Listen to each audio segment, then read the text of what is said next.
About a year after Ian Malcolm explained it, inside a blatantly unsafe SUV, the SEGA Genesis got a little chaos of its own. And not just in name either. I mean, this thing's supposed to be a strategy game, but there's nothing strategic about it. Strategy relies on predictability. If I do this, they'll do this. Yeah, they do whatever they want in general chaos. See, these guys don't obey any set patterns or park schedules, the essence of chaos.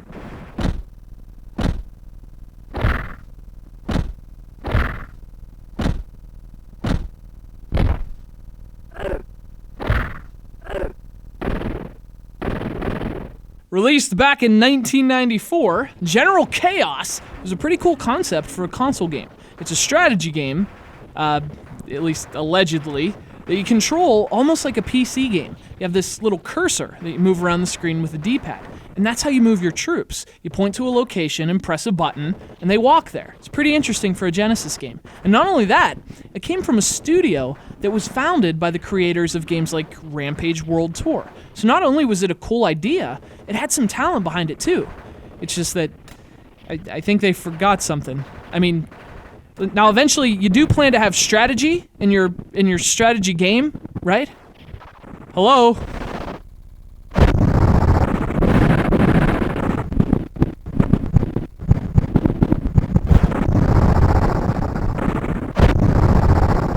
So you play as General Chaos. You're leading an army against General Havoc. You have this map, and each territory is a different battlefield. Your objective is to push the Havoc armies back by winning each battle, eventually getting all the way to their base. Of course, Havoc's trying to do the same thing to you. So it's like chess, but with guns. And this chick, who's apparently working both sides. So much for strategy. F***ing nincompoops. So, let me tell you what I like about this game, because there's a lot. First off, I really like the concept. General Chaos is a fun, lighthearted take on war games, almost a parody in some ways. There's humor, there's charm.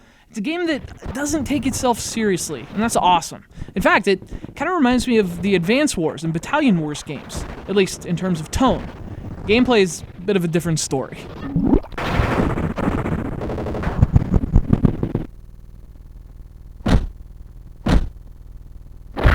So, it works like this. First things first, you pick your squad. There's a few different groups to choose from, and each one has different soldiers. So, one group might be better for long-range attacks, with guys like gunners and rocket launchers. Another might be more of a brute force squad, with close-range soldiers, flamethrowers, grenades, heavy explosives. So, you think about the mission, think about your approach, think about the enemy's squad, and make a decision. Strategy, right? Yeah, about that. See, the problem is, the game's just totally unbalanced. It's like, it just decides when you're gonna win and when you're gonna lose, and there's nothing you can do about it. The levels jump around so much in terms of their difficulty.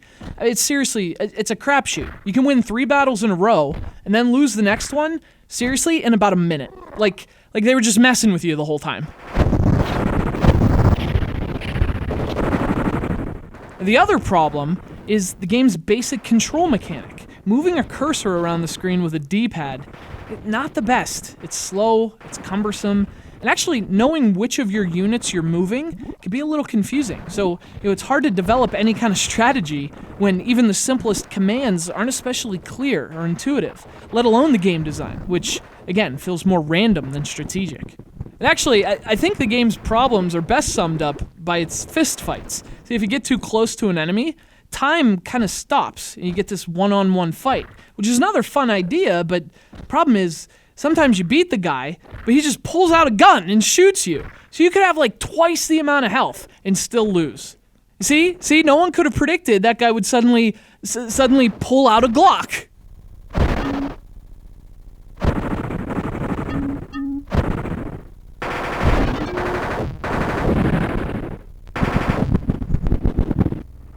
Now, the point with all this is, calling this a strategy game feels kind of weird. It has a lot more to do with luck and chance and butterflies in Tokyo than anything you're coming up with. This is a lot less strategic than it looks. But at the same time, it's still a lot of fun, and it's funny with the colorful graphics and fun music and flamethrowers melting people to the bone. If it were more balanced, General Chaos would be one of my favorite Genesis games. As it is, it's a cool game that also happens to be an infuriating game. Thanks to Corey from Nashville for sending it in. And setting off the sequence of events that resulted in both this review and me throwing my controller into the wall. The pieces went everywhere. That's chaos.